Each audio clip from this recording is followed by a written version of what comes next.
Hello functions lover, welcome back to my channel FF explanation. Actually sorry, मैं कल video नहीं छोड़ पाई क्योंकि मेरा तबीयत थोड़ा ख़राब था। मैं कल रिकॉर्ड नहीं कर पाई, इसीलिए नहीं छोड़ पाई। और मैंने एक कमेंट देखा, कोई बता रहा है कि दीदी आप हर वीडियो में उबासी लेते हो।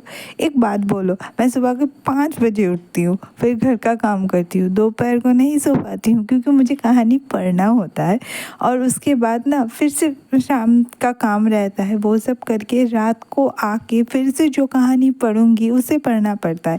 दोपहर को मैं कोई और कहानी पढ़ती हूँ क्योंकि देखो, ये 2 कहानी ख़त्म होने के बाद कुछ और भी कहानी तो चाहिए ना शेयर करने के लिए। अगर मैं खुद कहानी को नहीं पढ़ूंगी तो मुझे कैसे पता चलेगा कि मुझे अच्छा लगेगा या बुरा लगेगा। तो मुझे तो जो मुझे अच्छा लगता है मैं वही कहानी शेयर करता है। ऐसा बहुत सारा कहानी होता है जिसमें पढ़ती हूँ, पर मुझे इतना पसंद नहीं आता कि मैं आप सबसे शेयर कर पाऊँ। तो थोड़ा सा तो उबासी आएगा ना। फिर से 5 बजे उठना पड़ता है और रात के 1 बजे 1:30 बजे तक मुझे रिकॉर्डिंग करना पड़ता है तुम सबके लिए। तो थोड़ा उबासी सह लो, मैं तुम्हारे लिए, तुम लोगों के लिए, मतलब तुम लोगों के लिए नहीं, मुझे अच्छा लगता है इसलिए मैं कहानी शेयर करती हूँ। पर कोशिश करूँगी कि अब से उबासी ना ले पाऊँ, ठीक है। तो चलिए मिसमैच अभी शुरू करते हैं। मिसमैच कहानी आप सबको बहुत पसंद आ रहा है, मैं देख रही हूँ। तो चलिए कहानी शुरू करते हैं। ईलिंग का होश आया था और ईलिंग ना बस आँख खोल के वांग जी को देखना चाहता था। पर वांग जी ईलिंग को होश में देख के बहुत खुश था, पर ईलिंग वांग जी को देख नहीं पा रहा था। वो ना एकदम उठा और धीरे धीरे वांग जी को ढूंढने लगा, और वांग जी को वो मिला। वांग जी उसके बगल में बैठा और उसका हाथ पकड़ के बोला, अब तुम्हारा तबीयत कैसा है? ईलिंग ने बोला, अभी ठीक है, पर मैं कितने दिन तक सोया था? वांग जी ने कहा, 4 दिन तक। तुम ठीक हो? और ईलिंग ना अपने बेली में हाथ रख के अपने बेबी के सेंसेशन को ढूंढने लगा, और उसके अपने बेबी को सेंसेशन को मिल गया। उसका बेबी ठीक था, उसका और वांग जी का बेबी ठीक था। वो थोड़ा सा रिलीफ फील किया, और वांग जी को, मुझे थोड़ा लेटना है, क्या मैं थोड़ा रेस्ट कर सकता हूँ? वांग जी ने कहा हाँ। और वांग जी बाहर गया और सबको बोला कि ईलिंग को होश आ चुका। तो सब ना ईलिंग के पास चले गए, और वांग जी बस बाहर बैठ गया। 4 दिन तक उसने विभूषण को कहीं पे भी नहीं देखा था। वो बस ना बहुत दुखी था क्योंकि लास्ट विभूषण के साथ उसका कॉन्वर्सेशन अच्छा नहीं हुआ था, और उसके बाद वो विभूषण को याद करने का तक समय नहीं मिला। वो ईलिंग को लेके इतना बिजी हो गया। वो बस दिल में सोचने लगा, क्यों मैं ईलिंग को लेके इतना सोच रहा हूँ? मुझे तो विभूषण के बारे में सोचना चाहिए। वो कहाँ है, वो क्या कर रहा है, पर मैं क्यों ईलिंग के बारे में सोच रहा हूँ? मुझे विभूषण के पास जाना पड़ेगा। उसने सबसे फिर से विभूषण के बारे में पूछना शुरू किया, पर किसी को नहीं पता था, और 4 दिन तक किसी ने विभूषण को देखा भी नहीं था। वो दौड़ते दौड़ते कहीं पे भी उसे नहीं मिला, तो अचानक से उसे क्रॉप फील्ड में विभूषण मिला, और उसको याद आया कि इस जगह से विभूषण सबसे ज़्यादा डरता था क्योंकि वहाँ पे बहुत बड़े बड़े डॉग्स आते थे, और विभूषण को डॉग से बहुत डर लगता था। तब ना वांग जी के दिमाग में एक फ्लैशबैक घूमा, जब पहली बार विभूषण क्लाउड ड्रेसेस आया था। एक छोटा सा बच्चा था, वो मैडम यू के साथ आया था, और उसके साथ जंशा और याली दोनों थे। वैसे तो विभूषण बहुत ब्रीफ था, और वो छोटा सा बच्चा वांग जी को देख रहा था दूर से। वांग जी चुपचाप लेक के साइड पे खड़ा था और रो रहा था क्योंकि उसका जो टॉय था वो पानी में गिर चुका था। तो विभूषण आता है और वांग जी के आंसुओं को पोंछ के कहता है, तुम रो क्यों रहे हो? और वांग जी कहता है, मेरा टॉय, मेरा बनी गिर गया, मेरा रैबिट गिर गया। और विभूषण ना कुछ नहीं देखता है, वो बस तुप करके डुबकी लगा देता है। यहाँ तक कि उसको तैरना भी नहीं आता था, और वो ना एकदम मतलब पानी से मुंह निकालता है। और वांग जी को ये देख के बहुत गुस्सा आता है। वो ना हाथ पकड़ के विभूषण को खींचता है, कहता है, तो मेरे कर कुछ हो जाता तो तुम क्यों डूब गए? तो बोला, तुमने कहा ना तुम्हारा बनी, मैं तुम्हारे बनी को बचा लिया। तो वांग जी कहते, क्या तुम्हें तैरना आता है? तो विभूषण ने कहा, नहीं, मुझे तो तैरना नहीं आता, पर मुझे तुम्हारी आंखों में आंसू अच्छे नहीं लगे, इसीलिए मैं कूद गया। ये लो तुम्हारा बनी, और ये लो टॉय, एकदम मत रोना। तब वांग जी ने अपने रोप्स के स्लिप से उसका सर पोंछ दिया था और ऐसे ही टीना झपटी में वांग जी का जो फोरहेड रिबन था वो विभूषण के हाथ में आ चुका था। तो विभूषण उसको लेके भाग गया था। वांग जी को याद आके ना बहुत हंसी आता है, पर उसको साथ साथ ये भी पता था कि उसको डॉग से बहुत डर लगता है, क्योंकि डॉग्स पीछे पड़ गए थे। इसीलिए वांग जी के गोद में विभूषण अक्सर चढ़ जाता था और वांग जी को वो अच्छा भी लगता था। वैसे तो वो विभूषण को ऐसा फील नहीं करवाना चाहता था कि मुझे अच्छा लगता है, पर आज का विभूषण बहुत अलग था। वो बस बैठा हुआ था। वांग जी उसके पास गया, उसके पीठ में हाथ दिया और कहा, विंग चलो हम घर चलते हैं। तो वेविंग ने एकदम डम्फाउंडेडली वांग जी से पूछा, घर? कौन सा घर? कहाँ का घर? मेरा कोई घर नहीं है। तुम मेरे नहीं, तुम तो ईलिंग के हो ना। जाओ उसके पास चले जाओ, यहाँ पे मेरा सर मत खाओ, मैं कुछ कर रहा हूँ। वांग जी ने कहा, तुम क्या कर रहे हो विभूषण? चलो यहाँ से घर चलते, ऐसा दुखी मत हो जाओ, मैं तुम्हें समझाऊंगा। चलो प्लीज़ चलो, मुझसे गलती हो गई, लो मैं कान पकड़ रहा हूँ तुम्हारे सामने, अब तो घर चलो। तो वांग जी ना विभूषण अचानक से हंसते हुए बोला, अगर मेरे पास गोल्डन कोड आ जाए तो तुम मेरे पास वापस आ जाओगे ना वांग जी? आ जाओगे ना? वांग जी ना एकदम उसकी तरफ देख के बोला, तुम क्या कह रहे हो? तुम्हारे पास गोल्डन कोड हो या ना हो, मैं तुम्हारे सोल से प्यार करता हूँ, तुमसे प्यार करता हूँ, तुम्हारे कोड से या फिर किसी और से नहीं। तुम्हें पता है मैंने क्यों ईलिंग से शादी की? क्योंकि मम्मा ने ज़ोर किया था, इसीलिए। वरना मैं कभी भी तुम्हारी जगह किसी और को नहीं दे पाता। और ईलिंग तो बार बार बोल रहा है कि बच्चा हो जाने के बाद वो चला जाएगा विन फैमिली में, तब तुम, मैं और हमारा बच्चा रहेगा। तब ना विभूषण उसको कहता है, तुम, मैं और तुम्हारा बच्चा, हमारा नहीं। उस बच्चे में मेरा कुछ भी नहीं होगा, वो सिर्फ तुम्हारा और ईलिंग का बच्चा होगा। अगर वो चला भी जाएगा तो तुम्हारे साथ उसका एक कनेक्शन रह जाएगा, और वो होगा वो बच्चा। पर मुझे मेरा बच्चा चाहिए, मेरा बच्चा चाहिए, मुझे मेरा बच्चा चाहिए वांग जी, मुझे मेरा बच्चा चाहिए।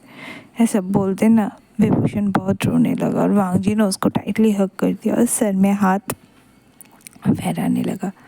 अचानक से विभूषण ने उसको पकड़ के बोलता है, चलो कल्टीवेशन करते हैं, मेरे पास मेरा गोल्डन कोड है। सुन के ना वांग जी एकदम शॉक्ड हो जाता है, तुम्हारे पास? तो विभूषण उसका हाथ अपने स्टमक में डाल के कहता है, ये देखो मेरा गोल्डन कोड है। तो वांग जी कहता है, कैसे?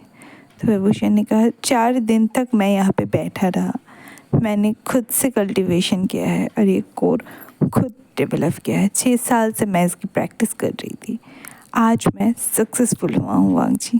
चलो अब हमारा बच्चा होगा और वो बच्चा क्लाउड रिसेस में बड़ा होगा, तुम जाके ईलिंग को निकाल दो। तो वांग जी ना एकदम कहता है, अब ईलिंग को कैसे निकालूं? अभी वो प्रेग्नेंट है, उसे मेरा ज़रूरत है, उसे सबका ज़रूरत है, और तुम्हारा बच्चा होगा तो मैं क्यों अपने बच्चे को, मतलब हमारे बच्चे को, तुमने तो कहा था कि हम उसके बच्चे को अपनाएंगे, तुम ऐसा क्यों कह रहे हो? तुम ऐसा क्यों कह रहे हो विभूषण? क्यों वहीं क्यों? तो उसको ना शांत करके बिठाता है वांग जी और एकदम घर लाता है और उसको ना एक स्लीपिंग पिल इंजेक्ट करता है, वरना वो बहुत रेस्टलेस हो जा रहा था। उसके बाद वो बस लेक पे बैठा हुआ था। उसका भाई आता है और कहता है, वांग जी तुम इतने टेंशन में क्यों हो?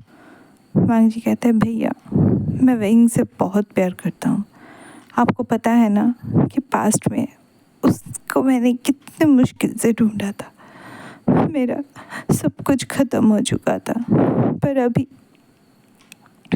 मैं किस तरह से विंग को ढूंढूंगा मुझे नहीं पता। मैं विंग से प्यार तो करता हूँ, पर हीलिंग के लिए मेरे दिल में एक सॉफ्ट कॉर्नर है, धीरे धीरे मैं उसकी तरफ अट्रैक्ट हो रहा हूँ, पर ये तो विभूषण के लिए गलत है ना भैया। मैं खुद को क्यों नहीं समझा पा रहा हूँ कि विभूषण कौन है, ईलिंग कौन है। मुझे कुछ अच्छा नहीं लग रहा है भैया, मुझे कुछ अच्छा नहीं लग रहा है। प्लीज़ सब ठीक कर दीजिए। और उसका भाई ना उसके सर में बस हाथ फेराता रहा और कहता रहा, देखो तुम्हें पहले अपने प्यार के लिए क्लियर होना पड़ेगा। पहले तुम सोचो कि तुम किससे प्यार करते हो, किसी नाम से या फिर किसी के चेहरे से नहीं। प्यार दिल से होता है वांग जी। तो तुम दिल से सोचो कि तुम किसे चाहते हो, तुम्हें तुम्हारा आंसर खुद से मिल जाएगा। ये बोल के लांचीचंद बाहर से चला गया। चंचा को ना ये देख के बहुत बुरा लग रहा था वांग जी के लिए। चंचा बस वांग जी के पास गया और कहा कि तुम इतना टेंशन मत करो, सब ठीक हो जाएगा। मुझे भी विभूषण में मेरा भाई नहीं मिलता है, पर ईलिंग बहुत अच्छा लगता है। तुम ढूंढना शुरू करो, शायद कुछ मिल जाए। ये बोल के चंचा भी वहाँ से चला गया। और दूसरी तरफ ईलिंग को बहुत टेंशन हो रहा था, क्योंकि उसका बच्चा बहुत हॉन्ट कर रहा था। तो वांग जी उसके घर में आता है और ईलिंग कहता है, कंप्लेन तुम करोगे या कंप्लेन मैं करूं? तो वांग जी एकदम छोटी छोटी आंखों में कहता है, क्या होता है? तुम वनकिंग से पूछ लो, किसने मुझे पॉइजन दिया था। तुम इन्वेस्टिगेट करवा के पता लगाओ कि किसने मुझे पॉइजन दिया था, या मैं खुद से पता लगाऊं। क्योंकि अगर तुम्हें पता चलेगा तो तुम शायद उसे माफ़ भी कर सकते हो, क्योंकि मुझे पता चलेगा कि कोई मेरे बच्चे को हार्म करने का कोशिश कर रहा है, तो मैं उसे नहीं छोड़ूंगा। ये बात अपने दिल में सोच के रख देना। और हाँ, मैं अपना बच्चा विभूषण को दूंगा या नहीं दूंगा, ये ना मुझे सोचना पड़ेगा वांग जी, मैं सोच नहीं सकता। ये बोल के ना ईलिंग एकदम गुस्से में बॉयल हो रहा था। जब से उसे पता चल रहा था कि उसके बच्चे को पॉइज़न दिया गया है और इस पॉइज़न की वजह से वो बच्चा अलर्ट हो गया है, इस तब से ना वो बहुत गुस्से में था। वो बस ना एकदम चुपचाप लेटा हुआ था। और वांग जी दूसरी तरफ विभूषण का सारा चीज़ दिमाग में उसके घूम रहा था कि विभूषण उसके साथ कल्टीवेशन करना चाहता है। विभूषण ने कहा कि उस बच्चे को मार दो, पर वो ना कुछ नहीं सोच पा रहा था। तो अचानक से मैडम वॉशन सैरन ईलिंग के कमरे में आती है और ईलिंग से आके कहते हैं, तुम्हारा भी तबीयत कैसा है? तो ईलिंग कहता है, आप क्या चाहते हैं? तो वॉशन सैरन ना उसकी तरफ एकदम आँख बड़े बड़े करके देख के कहते हैं कि तुम कहना क्या चाहते हो, आप क्या चाहते हैं? मैं लांगवांग जी को क्यों विभूषण के साथ नहीं देख सकता? क्यों मैं जब भी उसे किसी और के साथ देखता हूँ दिल में दर्द होता है? मैं तो उससे प्यार नहीं करता, मेरा प्यार तो कोई और है जिसे मुझे ढूंढना है। पर आप क्यों? तब ना बस एक ही बात कहता है, लांगवांग जी अभी खतरे में है और तुम्हें उसे बचाना पड़ेगा। तुम्हें पता है ना ईलिंग, मैंने तुम्हें क्या सिखाया था? Protect what belongs to you and your mate is belong to you, so if you can protect। ये बोल के वॉशन सैरन बाहर से चली गई। और दूसरी तरफ मतलब ईलिंग ना बैठ के बस सोचता रहा कि प्रोटेक्ट प्रोटेक्ट प्रोटेक्ट। और वो रात को गया, वांग जी के ऊपर एक तैलिस्मान डाला और वहाँ से चुपचाप चला गया वांग जी को लेके। वांग जी का जब आँख खुला वो लोग फ्यूरल माउंट्स में थे और वांग जी ने ना बस एकदम आँख खोल के कहा, रात के इतने रात बजे फ्यूरल माउंट्स में मैं क्या कर रहा हूँ? तो इन्होंने कहा, मैंने तुम्हें किडनैप किया है। तो वांग जी ने कहा, क्या तुमने मुझे किडनैप किया है, पर क्यों? तो ईलिंग ने कहा, मेरा बच्चा सेफ़ नहीं है क्लाउड रिसेस में, और तुम भी सेफ़ नहीं हो क्लाउड रिसेस में। हम लोग नहीं रहेंगे क्लाउड रिसेस में, तुम्हें मैं छुड़ा के लाया हूँ, तुम अब से मेरे साथ रहोगे। तो वांग जी कहा, तुम पागल हो गए हो, विभूषण मेरा वेट कर रहा होगा। तो ईलिंग ना उसके आंखों में देख के कहता है, ऐसा क्या है विभूषण में जो मुझ में नहीं है? ऐसा क्या है विभूषण में जो मैं नहीं कर सकता? मैं तुम्हारा मेट हूँ, पर तुमने कभी मुझे तरफ देखा ही नहीं, और अभी तुम विभूषण विभूषण विभूषण क्यों? क्या मैं प्यार करने के लायक नहीं हूँ?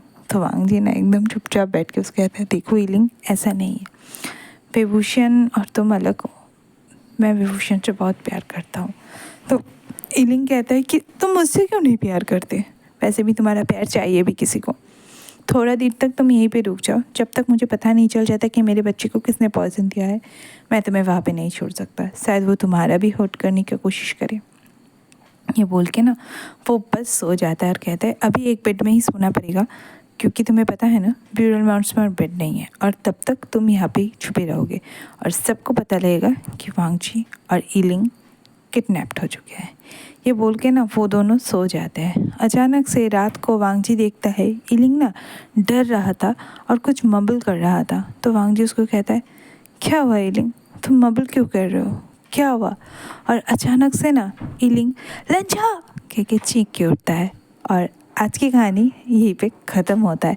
तो मिलते हैं किसी और कहानी पे, देखते हैं कि क्या होता है क्या नहीं होता है। और जिन लोगों को ये 15 मिनट का वीडियो भी एकदम छोटा लग रहा है उनके लिए बोल रहा हूँ कि इससे ज़्यादा लंबा वीडियो बनाना नहीं पॉसिबल है यार, थोड़ा छोटा वीडियो से ही काम चला लो, क्योंकि ऑथर इतना ही अपडेट मुझे देता है। तो आज की कहानी मैं यहीं पर ख़त्म करती हूँ। मिलेंगे कल एक माई फर्स्ट लव के साथ। तो तब तक मेरे चैनल को लाइक कीजिए, शेयर कीजिए, सब्सक्राइब कीजिए। Okay bye.